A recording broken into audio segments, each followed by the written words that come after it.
Okay, if we can start with a nice easy question, how would you define a microgrid? Yeah, so a microgrid is really an integrated energy system that consists of interconnected loads and distributed energy resources. And what I mean by that is kind of generation assets, energy storage assets, and then the loads that we can control. And we can do all of this, we can control all of this as a single entity. We can do it in parallel with the grid. So you've got a grid connection there. Or you could take yourself into what we call an island mode. So you're operating independently from the grid. And really, the aim of the game is to allow kind of power consumers to become prosumers. So using those distributed energy resources, so things like your solar panels and your battery storage systems, to allow you to choose when you store, sell, produce, or consume your electricity. So you're kind of operating your own grid, your microgrid on site that you can have connected to the grid, or you can set yourself off grid.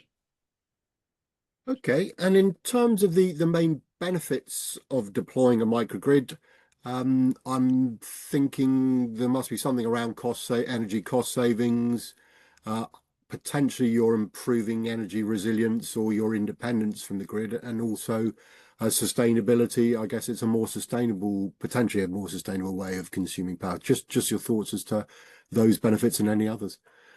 Yeah, absolutely. So if you think of sustainability first, if you're able to produce renewable energy on site, then obviously that's, a nice big tick in that sustainability box. But we want to try to make sure that we're using as much of that renewable energy as possible. So, it's not just a case of, sticking some solar panels on the roof and just forgetting about it. It's making sure that we're capturing all of that energy wherever it's coming from and making the most of it. This then starts to flow into the cost saving piece. So if you're able to produce energy on site at a lower price than you're paying from the grid, if you can store any of that energy and then use that in a way, if you could discharge those batteries, for instance, during a peak tariff period, then overall you're probably going to see a reduction in what you're paying to purchase that energy from your utility supplier. And then obviously in terms of independence and resiliency, if you've got the ability to generate energy on site and you've got some saved, then you've got that element of backup power. But a big kind of an important piece at the minute is really enabling kind of using microgrids to either support existing grid connections or maybe to reduce the requirement from the grid. So if you can supplement an existing connection with on-site generation and storage, and then use that to give yourself, additional power during times that you need it, then that might enable you to, develop the project faster or to expand your site. So yeah, absolutely, all three of those things. Different customers have different drivers, and they pursue different, kind of aspects of them. It's usually all three. That sustainability story is really important. But a lot of the time it starts with, I'm looking to electrify things, or I'm looking to, expand my campus and I want to do it in a sustainable way. That means more electricity. Well, if you can't get that electricity for a number of years, well, then you can look at deploying, those assets on site to kind of support that. So it's all three of them. It could just be one of them. It really depends on, kind of what those users are going to do with it. But yeah, but I guess that as you said, you led with sustainability, and I mean the world is becoming increasingly digital, but there's also this focus on decarbonisation. So we've got digitalization on the one hand, decarbonisation on the other. So um, with that landscape, microgrids have an increasingly important role to play going forward. Is that fair? Yeah, I think so. And it's not just the microgrid, it's really what we can do in terms of efficiency as well. So it's looking at kind of efficiency throughout that whole chain. So we need to make sure that the operations within the data center are efficient. This could come in the form of, just upgrading equipment or installing the most efficient equipment, whether this is, your UPSs or your transformers. Making sure that the embodied carbon of the things that you're installing is as low as possible. That's kind of an important sustainability aspect. Selecting the right technology. So again, kind of within the data center, if you think of kind of the advanced liquid cooling technology that's available now, if you take two data centers with the same server density, and if you look at one with air cooling and one with liquid cooling, then you can achieve, 60, 70% energy reduction just from using the liquid cooling technology. Or then as we look to higher server densities, so particularly around AI and things like this, then we can keep them at a similar level as if if it was the old style of data center and with the air cool technology. So really what we're doing is we're optimizing what we're using, and then we can take steps to kind of decarbonize that further along the chain, whether that's through microgrids or just sourcing renewables.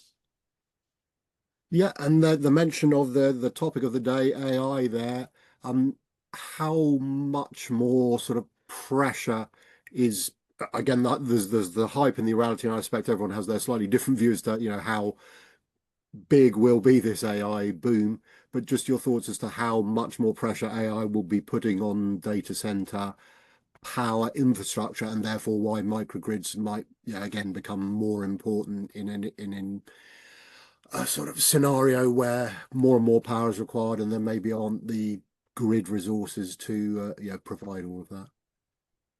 Yeah, so there are lots of estimates out there of kind of how much power usage is going to increase because of AI.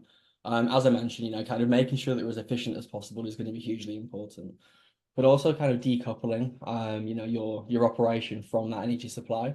And microgrid is a way to do that. So as we know, there are lots of countries that are struggling in terms of grid availability and power availability, whether that's because they're not able to generate enough, or which might be more commonly the case actually because they're able to generate enough, but they just can't transmit it to where it needs to be. If we're able to kind of use the microgrid technology to support that transition, so deploying that on-site generation, deploying that storage, reducing that burden on the grid, and then just giving it kind of everything the time to catch up. I think that's going to be hugely important. And then there's also the piece around kind of enabling growth. So, if people are looking to, rapidly deploy AI or, whatever the technology is going to be, kind of high performance computing, they want to do that quickly. It feels a bit like a race. So they're going to choose locations, where that power is available, and preferably, where it's green and cheap and all of those good things. So actually, if you're able to do that decoupling aspect, so reducing that reliance on the grid, not take it away completely, but just reduce the reliance on it and supplement that with on-site generation and some smart technology that can enable you to forecast your loads and forecast generation ability, then I think that could be really useful in achieving the growth that people are expecting. Okay, and in terms of the microgrid technology, I guess, I mean, you've got in the background there wind turbines, sees the solar. I don't know whether I know nuclear, whether people allow that to be renewable or not, or clean. But I know there are some companies promoting small scale nuclear as a, I guess, an on-site power solution. Just I suppose your thoughts as to where the technology, for folks looking at them, do they need to be nervous at all as to whether the technology is proven, or is it very much reliable and proven, and therefore they don't need to worry, or where are we with microgrid technology, I suppose? A lot of it is proven, so obviously some of it is emerging. So you mentioned kind of the nuclear thing, so there's a lot of advancements there. But in terms of things like wind, we've had wind farms for ages, right? The technology is there. The control systems have been in data centers for a long time. It's how we start the backup generators. It's all existing technology. We're just using it in a different way. So, regardless of what that generation asset's going to be, things are hard to control. We can't control the sun and we can't control the wind. But what we can do is forecast the availability of it. So we can use weather data to forecast, what that generation profile is going to look like. If we then add storage into the mix, we can then decide when we need to use that storage, whether it's charging or discharging. We know how much we're able to take from the grid or even put back into the grid. And so what with the microgrids, we can really start to balance everything. And it's existing technology. We're just using it in a slightly different way. Okay, and in terms of Schneider's involvement, clearly everyone knows you as a the I guess the biggest company, or certainly one of the biggest companies in the data center space. Around microgrids, I think if I remember correctly, you've got an EcoStruxure microgrid advisor tool. I mean, perhaps tell us about that, and any other ways in which you're contributing towards this microgrid, uh, I guess, development, if that's the right word, yeah. Yeah, so Microgrid Advisor, it's a cloud-based platform that really handles that energy optimization that I was just describing. So the way that it works quite simply is it will use weather data to forecast what your generation is going to be over the next 24 hours. But then it will use all of the on-site power meters and all of that historical data that it can gather, and it will forecast what the load profile is going to be for the same time period. So what we end up with is we know how much energy we're able to generate, how much energy we're going to need to use, and when, and then we can optimize accordingly. So if we know that we're able to produce enough to meet the demand, then we're happy. And if there's any excess, we can sell it in the batteries or we can sell it back to the grid. If we know that we're not able to meet enough to produce enough to meet the demand, then we're going to have to buy something from the grid, right? So we can choose then when we do that. So that could be based on cost, it could be based on availability of the grid. And again, we can start to use all of these forecasts and the assets on site, so things like your energy storage, to really start to balance that system. So Microgrid Advisor is all kind of based on that the forecasting and the optimization of all of those resources. But then we'll have, kind of SCADA control systems. We've got a thing called microgrid operation, which is a fancy control system that's, kind of rule-based.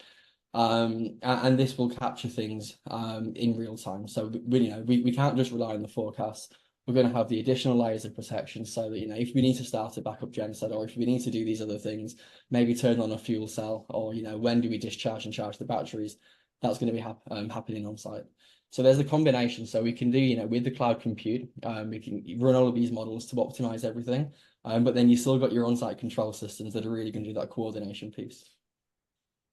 I'm also wondering, I mean, this might be a silly question, so apologies if it is, but in the same way that sort of modular data centers are, or prefab modulars are becoming quite popular, is that a tool possible with microgrids? I mean, could you more or less build or large part of a microgrid plant off-site and deliver it to site, or is it more complicated than that?